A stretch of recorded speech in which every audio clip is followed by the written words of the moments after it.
काल राज्याचे माजी गृहमंत्री आणि राष्ट्रवादी काँग्रेस शरदचंद्र पक्षाचे वरिष्ठ नेते श्री अनिल बाबू देशमुख यांच्यावरती जो काल भ्याड हल्ला झाला मतदारसंघामध्ये,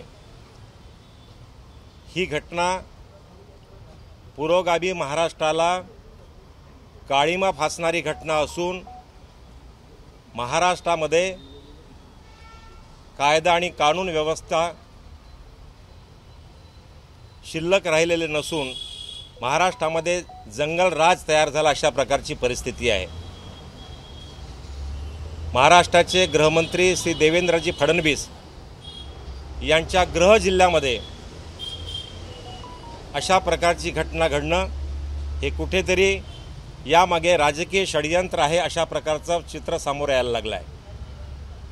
कालच्या घटनेनंतर ज्या पद्धतीने लगेच भारतीय जनता पार्टीचे आमदार परिणय फुके आणि एक दोन नेत्यांनी आरोप करताना असा केला आहे की ही राजकीय स्टंट आहे, पॉलिटिकल स्टंट आहे, अशा प्रकारचा आदरणीय अनिल देशमुख साहेबांवरती जो आरोप केला, तुमच्या माहितीकरता म्हणून सांगतो, गेल्या 25 ते 30 वर्षाच्या सार्वजनिक जीवनामध्ये काटोल मतदारसंघाचं प्रतिनिधित्व करत असताना अनिल देशमुखांनी कधीही कुठल्या प्रकारचं पॉलिटिकल स्टंट केलं अशा प्रकारची घटना काटोलच्या मतदारसंघामध्ये कधीही घडली नाही। एवढंच नव्हे तर काटोल विधानसभा मतदारसंघाच्या इतिहासामध्ये पॉलिटिकल क्राईम नावाचा विषय कधी त्या मतदारसंघामध्ये नव्हता आणि कधीही अनिल देशमुखांनी दहशतवादी लोक असतील, गुंडागर्दीच्या लोकांना आपल्या पाठीशी घालण्याचं पाप कधीही केलेलं नाही। आणि ज्या पद्धतीनं कालचा अनिल देशमुखावरती हल्ला झाल्याबरोबर त्या पक्षाचे आमदार परिणय फुके यांची जी ताबडतोब प्रतिक्रिया आली की ही स्टंटबाजी आहे, तुमच्या माहितीकरता म्हणून सांगतो की परिणय फुके आणि सध्या असणारे काटोल मतदारसंघाचे भारतीय जनता पार्टीचे उमेदवार चरणसिंग ठाकूर हे कंत्राटदार व्यवसायाचे भागीदार असून त्यांचे आर्थिक हितसंबंध लक्षात घेता ते हितसंबंध जोपासण्याकरताच भारतीय जनता पार्टीने परिणय फुकेंच्या मार्फत चरणसिंग ठाकूरसारख्या गुंडागर्दीची पार्श्वभूमी असलेल्या उमेदवाराला उमेदवारी देण्याचं काम या मतदारसंघामध्ये केलं। तुमच्या माहितीकरता म्हणून सांगतो, या काटोल मतदारसंघामध्ये अनेक या मागील 8-10-15 दिवसामध्ये मोठ्या 2 घटना घडल्यात। एक, लहानशा बालिकेवरती बलात्कार करणाऱ्या आरोपीला संरक्षण देण्याचं काम चरणसिंग ठाकूर यांच्या मार्फत राज्याचे गृहमंत्री देवेंद्र फडणवीस यांनी संरक्षण देण्याचं काम केलं। एवढंच नव्हे तर एका सावकारी भारतीय जनता पार्टीचे उमेदवार जे चरणसिंग ठाकूर आहे, द पार्टी विद द डिफरेंस दावा करने वाले भारतीय जनता पार्टी को नेताओं को अपने गिरबान में झांकने की आवश्यकता इसलिए है कि भारतीय जनता पार्टी ने जिस आदमी को चरणसिंग ठाकुर को उम्मीदवार बनाने का काम किया है, ये वही चरणसिंग ठाकुर है जो उस काटोल क्षेत्र में सावकारी का धंधा करता है और सावकारी के धंधे के चलते एक रेवतकर नाम के एक व्यक्ति को आत्महत्या करने को मजबूर करना पड़ा। उसके पीछे क्या साजिश, अगर आप उस बात को सुनोगे कि कर्जा वापस न करने के बाद में खुलेआम कहा गया कि तुझे अगर पैसा वापस करने की तेरी औकात नहीं है तो तेरी बीबी को मेरे घर में पहुंचा दे। इस तरह से मानसिकता से प्रताड़ित होने के बाद में उस रेवतकर नाम के व्यक्ति ने आत्महत्या करने का काम किया। ही गोष्ट मी जाणीवपूर्वक याच्याकरता सांगतो की या मतदारसंघामध्ये गेल्या 6 महिन्यापासून प्रचंड गुंडागर्दीचं आणि दहशतीचं वातावरण आहे।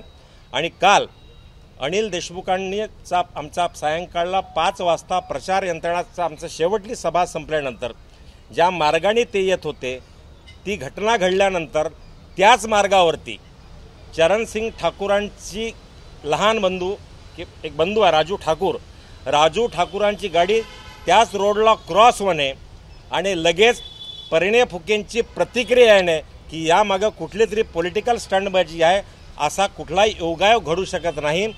कालची घडलेली घटना ही षडयंत्र होतं, सुनियोजित होतं। आमची प्रचार यंत्रणा ठप्प पाडण्याकरता केलेला कालचा तो उद्योग होता आणि जेणेकरून ज्या पद्धतीनं गेल्या 15 दिवसापासून या मतदारसंघामध्ये आमच्या पक्षाचे उमेदवार सलील देशमुख विजयाच्या उंबरठ्यावर आहे आणि भारतीय जनता पार्टीच्या उमेदवार दारुण पराभवाच्या छायेत असल्यामुळं कुठेतरी कुंठाग्रस्त मानसिक अवस्थेमध्ये केलेलं कालचं जाणीवपूर्वक षडयंत्र होतं असं आमचं म्हणणं आहे। परिणय फुके या हल्ल्याच्या मागे सूत्रधार आहे असं तुम्हाला म्हणायचं आहे? परिणय फुके आणि चरणसिंग ठाकूर वेगळे नाहीत। तुमच्या माहितीकरता म्हणून सांगतो, परिणय फुकेंचं तुम्हाला पॉलिटिकल कॅरेक्टर तपायचं असेल, मागच्या वेळेला साकोली विधानसभा मतदारसंघामध्ये ज्या वेळेला परिणय फुके नाना पटोलेंच्या विरोधामध्ये विधानसभेची निवडणूक लढत होते, त्या साकोली मतदारसंघामध्ये सुद्धा परिणय फुकेची एंट्री व्हायच्या अगोदर कधी त्या मतदारसंघामध्ये पॉलिटिकल व्हायलन्स तुम्ही बघितलेला नसेल। त्यावेळेला सुद्धा परिणय फुकेने हा उद्योग नाना पटोलेंच्या विरोधामध्ये सुद्धा साकोलीमध्ये सुद्धा केला होता। म्हणजे परिणय फुकेंची जी निवडणुकीची लढण्याची जी मानसिकता आहे ही गुन्हेगारी वृत्तीची मानसिकता आहे। आणि देवेंद्र फडणवीसांचे आणि परिणय फुकेंचे काय संबंध, राजकीय संबंध अख्ख्या विदर्भाला माहीत आहे। आणि या कायम मला अतिशय दुर्भाग्यपूर्ण आहे की राज्याचे गृहमंत्री देवेंद्रजी फडणवीसांच्या होम ग्राउंडमध्ये गृह जिल्ह्यामध्ये अशा पद्धतीच्या लोकांना संरक्षण देणे, अशा लोकांना संरक्षणच नव्हे तर त्या लोकांना उमेदवारी दिले, तर पार्टी विथ द डिफरन्सचा दावा करण्याला भारतीय जनता पार्टीच्या लोकांना आता यापुढे नैतिकतेच्या आधारावरती गप्पा करण्याचा कुठलाही त्यांचा अधिकार नाही। आणि येणाऱ्या 20 तारखेला उद्या आमचं मतदान आहे। उद्या मतदानाच्या दिवशी आमच्या बाजूला जो आता निवडणुकीचा जो कौल येणार आहे, कुठेतरी खंड पाडण्याकरता त्याला डिवचण्याकरता आमच्या कार्यकर्त्यांच्या विरोधात केलेलं कालचे षडयंत्र होतं। अनिल बाबूंचा काल उपचार सुरू झाला आहे। आता सध्या त्यांना कालच्या काल रात्रीला सगळे त्यांचा चेकअप झाला आहे। डॉक्टरने त्यांना विश्रांतीचा सल्ला दिलेला आहे।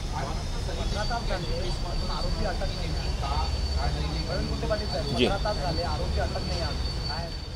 मी तेच सांगतो ना की महाराष्ट्रामध्ये कायदा व्यवस्था संपूर्ण संपलेली आहे। महाराष्ट्रामध्ये जंगलराज आहे।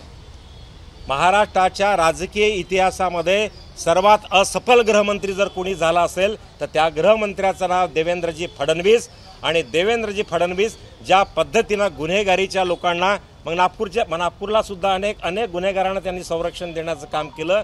महाराष्ट्रामध्ये सुद्धा राजकारणाचं गुन्हेगारी करण्याचं काम राज्याचे गृहमंत्री ज्या पद्धतीनं देवेंद्र फडणवीस करतात, निश्चितपणे बदलापूरच्या बलात्काराच्या आरोपीला सुद्धा अटक करताना, गुन्हा दाखल करताना केलेला विलंब असेल, नागपूरचा त्यांनी पोचलेला गुंडाला दिलेलं संरक्षण असेल, आणि काल झालेला हल्ला अजूनही हल्ला करणाऱ्या आरोपींचा इन्व्हेस्टिगेशन करून अजूनही त्यांना अटक केल्याची घटना घडलेली नाही। आणि दुसरी महत्त्वाची गोष्ट, काल अनिल देशमुख साहेबांच्या घरावरती हल्ला झाल्यानंतर चरणसिंग ठाकूरांच्या बंगल्यावरती पोलिसांचं प्रोटेक्शन आहे, पण काल रात्रीपर्यंत अनिल देशमुखांच्या बंगल्यावरती पोलिसांचं संरक्षण उपलब्ध न होणे हे स्पष्ट करतं कुठेतरी राज्याचे गृहमंत्री आणि शासन सुद्धा या गुंडगिरीच्या पाठीशी उभी आहे। कल वहाँ पे घटना क्या हुई एग्जैक्ट बताइए, जो वहाँ पे घटना घटी और कितने लोग थे एग्जैक्ट बताइए। देखिए कि हम लोगों की कल नरखेड़ में 5 बजे हम लोगों की सांगता सभा संपन्न हुई। वो पब्लिक मीटिंग ख़त्म होने के बाद में माननीय अनिल जी देशमुख अपने चुनिंदा 2-3 सहयोगी के साथ वहाँ से निकलकर वाया बिश्नूर मार्ग जलाल खड़ा जाने के लिए निकले। बेल फाटा के टर्निंग पर अंधेरे का लाभ उठा पर जहाँ पे अज्ञात जो आरोपी थे उन्होंने पथराव किया, बहुत बड़ा पत्थर गाड़ी पर फेंका, उससे अनिल देशमुख साहब गंभीर रूप से घायल हुए। उसके बाद में तुरंत वहाँ पर रश करते हुए हॉस्पिटल ले जाया गया। और उसके बाद में हमारे अनिल देशमुख जी की जो पीए है उज्जवल जी भोयर, उन्होंने वहाँ के पुलिस स्टेशन में एक कंप्लेंट दाखल करी है।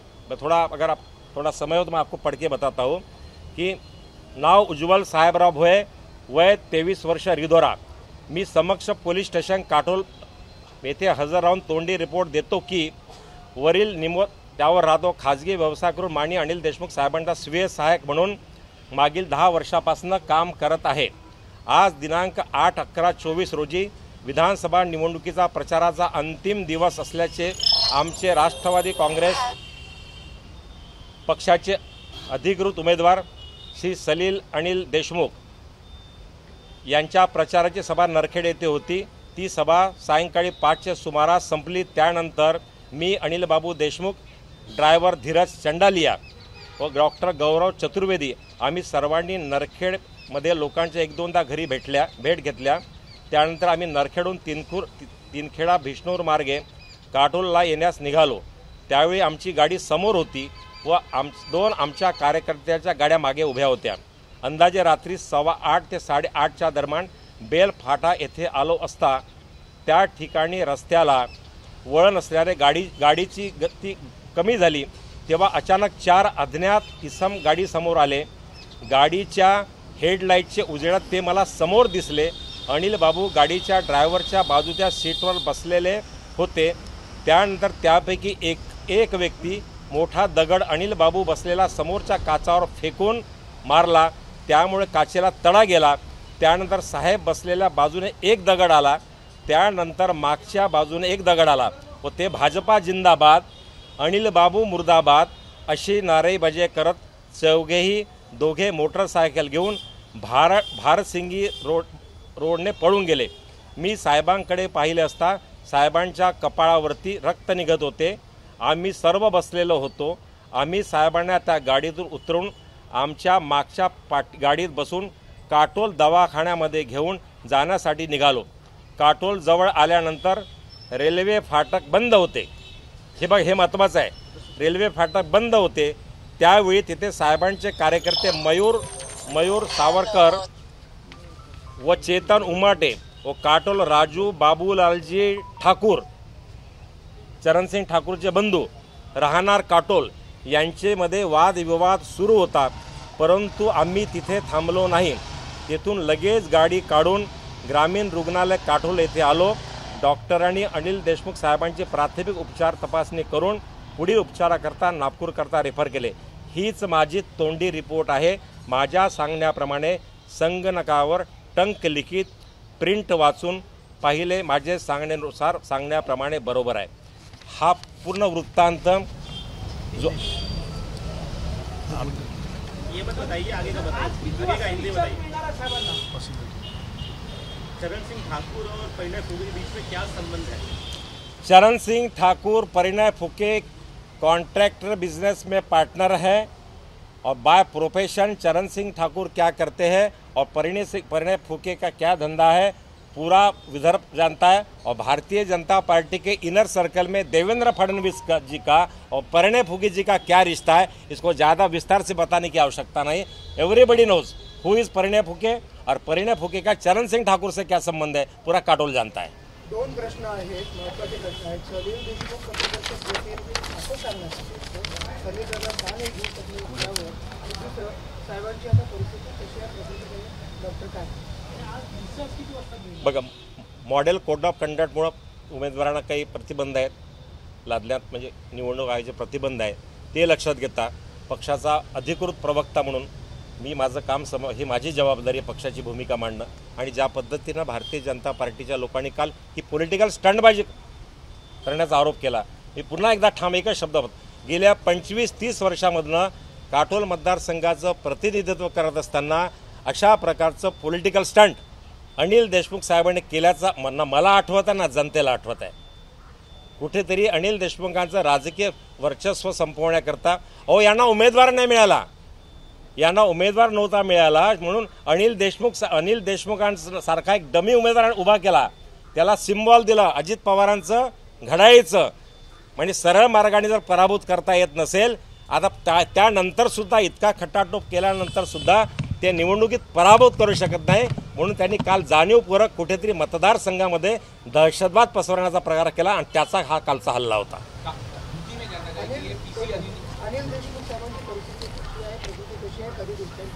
डॉक्टरांनी त्यांना सक्त विश्रांतीचा सल्ला दिला आहे। सध्या ते हॉस्पिटलमध्येच आहेत। डॉक्टर ज्यावेळेला त्यांना डिस्चार्ज करतील त्यावेळेला बाहेर पडतील ते। त्यांना डोक्यावरती सिरियस इंजुरी झाली या ठिकाणी आणि नेकला स्टिचेस लावल्या, इथे इंजुरी आहे त्यांना आणि कपाळावरती इंजुरी आहे। नाही, त्यांनी ड्रायव्हर बाजूला बसलेले होते, मागे त्यांचे जे स्वीय सहायक होते उज्ज्वल भोयर, त्यांनी आपला फ्रंट सीट वाले कोई लगा नाही, फक्त साहेबांना लागलाय, ड्रायव्हरला लागल्याची का ड्रायव्हरचं काही त्याला लागलं नाही। सीट वाले कोई लगा है, पीछे बाकी लोग सुरक्षित थे, फक्त नाही ड्रायव्हरला दगड लागला. त्यांनी दोन्ही साईडने दगड मारले, साईडनी पण मारला आणि फ्रंटनी पण मारला.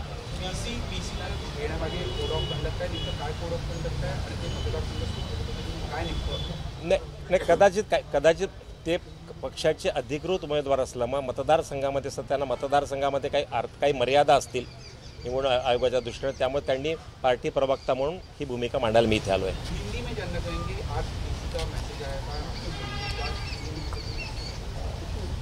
शायद मॉडल कोड ऑफ कंडक्ट को ध्यान में रखते हुए शायद समय पर हमने निर्णय बदला कि सलील बाबू की बजाय पार्टी के प्रवक्ता के नाते मैं यहाँ प्रेस से एड्रेस करने बैठा हूँ. या सगळ्या प्रकरणामध्ये पर्याय फुके यांनी काही योग्य प्रश्न विचारले आहेत ध्यानात आलेले असतात आणि त्याचं काही मुद्देसूद उत्तर आपल्याकडे येणार. परिणय फुकेने काय प्रश्न विचारले?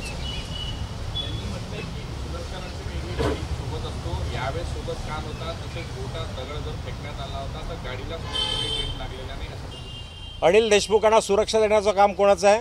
शासकीय यंत्रणांचं काम आहे. मला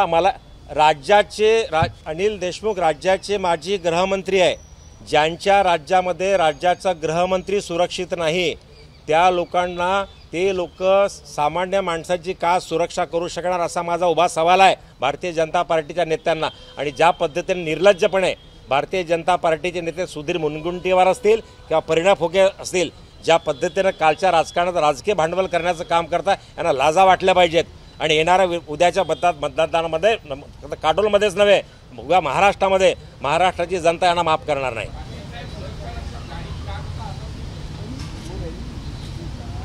सुरक्षा रक्षकांची गाडी सातत्याने अनिल देशमुख साहेबांच्या पाठीशी मागे असते. आणि प्रवासामध्ये असं अनेकदा घडतं, इलेक्शन कॅम्पेनमध्ये कधी गाड्या समोर जातात, कधी गाडी मागे होते म्हणून राजकीय हल्ला झाला असं जर कोणी म्हणणार हा मूर्खपणा असं मी म्हणतो. सर्वात महत्त्वाचा हल्ला झाला याचं इन्व्हेस्टिगेशन कोण करणार? शासकीय यंत्रणा काय करते? राज्याच्या गृहमंत्र्यावरती हल्ला होतो, पॉलिटिकल स्टंट पार्टीचे आरोप केले जाते, अजूनही पोलीस यंत्रणा त्याच्यावर गुन्हे दाखल करत नाही, आरोपीला अजून शोधण्यामध्ये यंत्रणा फेल होते. हे काय सांगताय? हे महाराष्ट्र जंगलराज आहे. आपको क्या लगता है किसने ये किया है, किस पार्टी ने किया, किसका षड्यंत्र है पूरा? पूरी तरह से भारतीय जनता पार्टी और भारतीय जनता पार्टी के वरिष्ठ नेताओं का इसमें पूरी तरह से हाथ है. किसी के नाम ले सकते हैं? राज्य के गृह मंत्री है देवेंद्र फडणवीस है, परिणय फुके, चरण सिंह ठाकुर, इनका नेक्सस काम कर रहा है उस क्षेत्र में.